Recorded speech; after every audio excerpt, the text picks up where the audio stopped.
نبی کریم صلی اللہ علیہ وسلم سوئے یہاں تک کہ آپ خراٹے لینے لگے۔ پھر آپ نے نماز پڑھی اور کبھی راوی نے یوں کہا کہ آپ صلی اللہ علیہ وسلم لیٹ گئے پھر خراٹے لینے لگے۔ پھر آپ صلی اللہ علیہ وسلم کھڑے ہوئے، اس کے بعد نماز پڑھی۔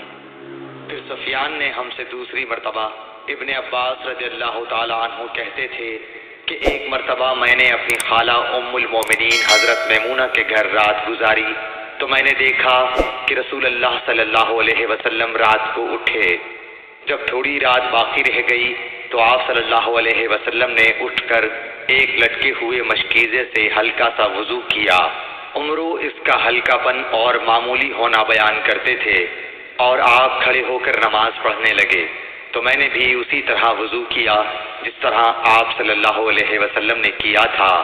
پھر آ کر آپ کے بائیں طرف کھڑا ہو گیا، اور کبھی سفیان نے ان یسارہ کے بجائے ان شمالہ کا لفظ کہا، مطلب دونوں کا ایک ہی ہے۔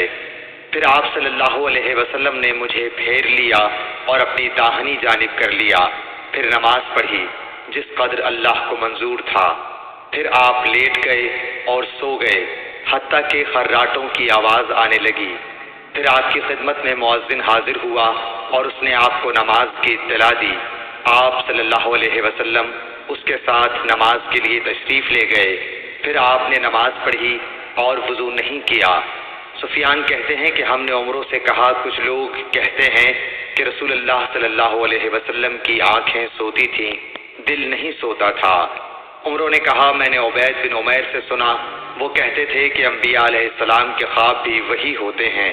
پھر قرآن کی یہ آیت پڑھی، میں خواب میں دیکھتا ہوں کہ میں تجھے ذبح کر رہا ہوں۔